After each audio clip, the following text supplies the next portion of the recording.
వదనాలు కమెనని వెలుగు వెదజల్లగా మునియతుల దారిలో వెలసిన రాజమార్గ వర్ణన.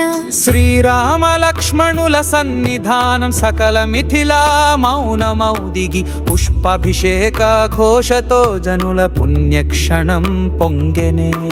మిథిలా నగర వీధులలో మంగళధ్వనులు వినిపించగా శృంగార శోభలతో అలంకృత ద్వారాలు మెరిసెనే. విశ్వామిత్రునితో శోభించే యువరాజుల రూప సందర్శన వర్ణించలేనిది వేదాంత మౌనమే తీరెను.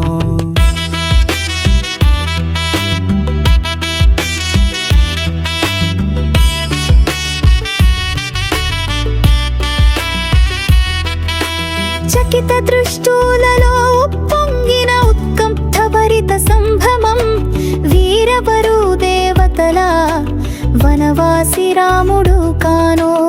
అడుగడుగున సువర్ణ పూల వర్షాలు జల్లెది మేఘముల రాజగోపురాల వెన్నెల కాంతుల చిందుల్ల నిండెనే. విష్ణు రూపం చూపించే రామచంద్రుని శోభగాథ శాంత గంభీర వేషంలో హిమద్రి మౌనములెనే. లక్ష్మణుని లోక కళ్యాణ చైతన్యం ప్రతిబింబించి ప్రజల హృదయాల్లో ప్రేమ పరిమళించే నిత్యము. వేదాంత రహస్యాన్ని గ్రహించిన మహాముని మాటలలో రఘుకుల శిరోమణి రాముని దర్శన భాగ్యం.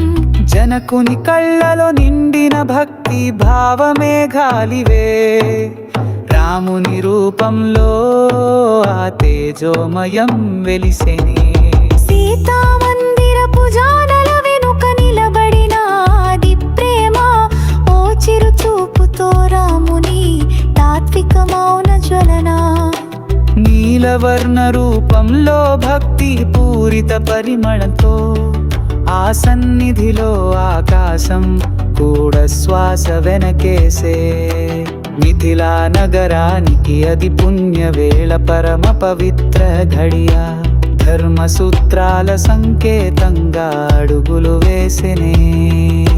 శివధనుర్వేద మంత్రంగా నిలిచిన మంత్రగభజ్ఞ స్థలం ఆ మృదు దినాల్లో శక్తి గర్భింపబడినది.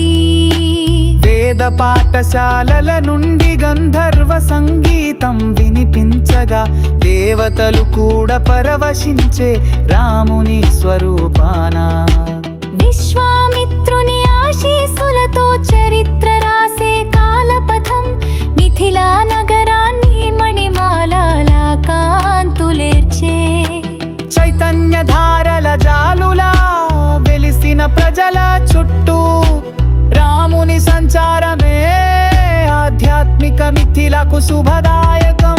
జనకుని ఆత్మలో ఆవిర్భవించిన సాంత్వన ఇతడు నా కుమార్తెకు వరదానమవుతాడేమో. ఆ ప్రవేశ ఘట్టం ధర్మమయ చరిత్రకు చిరస్థాయిగా నిలిచి భవిష్యత్తు పెనవేసిన కథానాయకుడిగా రాముని ముద్ర. సీతా స్వయంవరం పునీత యజ్ఞపు తొలి సంకేతం ఈ మిథిలా నగర ప్రవేశమే స్వర్గద్వారం అయిందోయ్.